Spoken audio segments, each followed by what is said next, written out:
Chimbadzo tisati tasvika nandisina kukudza vanhu veipamba kumusha kwedu isusu vanoganza munozononzi kuganza kutaurisa handiti mukutoona kutoti inini ndatoita zvekukweretsa zvinhu zvese even mapusha ndapuhwa nemwana wamaisuzi iPhone chaicho ndatosvika pakukwereta zvese handiti mukuona saka inini manje chaita kuti ndikwerete ndoda kuzviita kunge mbinga ndoda kuonekera ndosaka ndakuti madha handiitese ndonachida kuti mundibatsire handiti saka inini chibata ini you are my personal assistant PA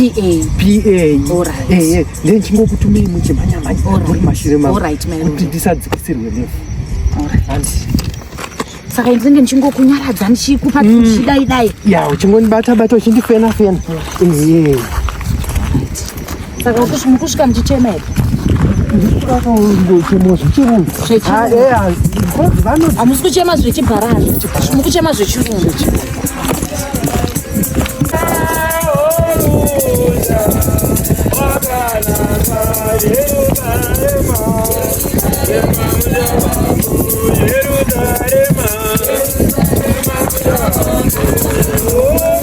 My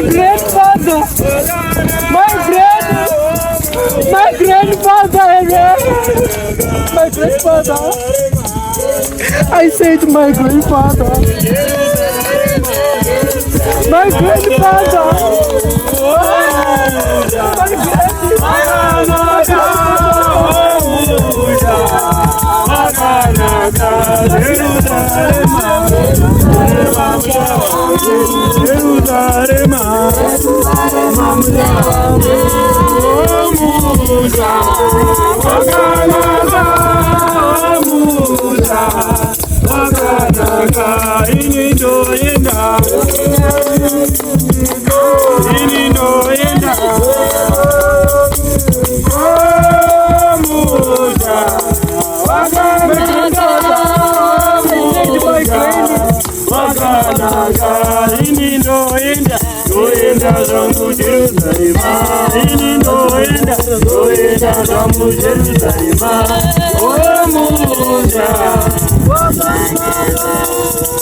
I give my condolences to you.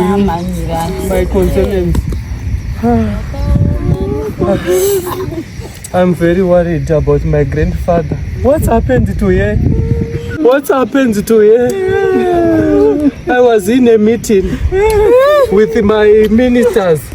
Then I received the call. Give me some tissue.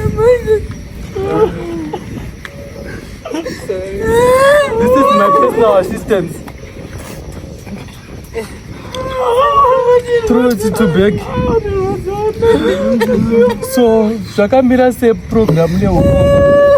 Bodi ndio kumocha. Hapana chati chapamba. Tambo mira kwa mchoyo ngara nema cabbage muri hapa. It's okay. Let me go. My personal assistants come here. Let me go and search the program. Nema batsiri. Stop crying. Stop crying.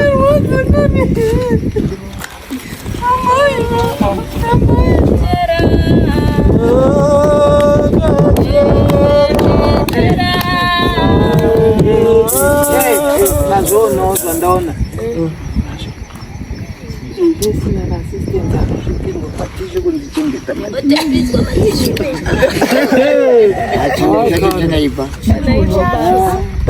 Baba. Tichiona pazvinogumira kuti vachaita zvinenge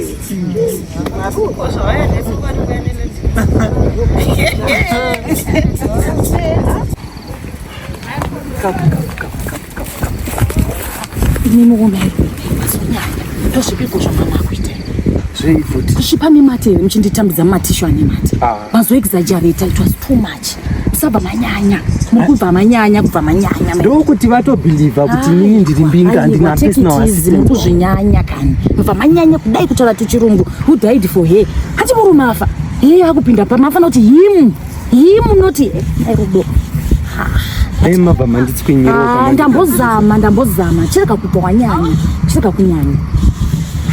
Zvino mari munayo ka? Muri kukontribhuta mari? Ndiri kungokontribhuta 400 but manje ndinozodzosera sei chikwereti? Ameno tinozongoona mairudo hande. Chande. Alright. Usazvinyanyewo kupa wanyanya.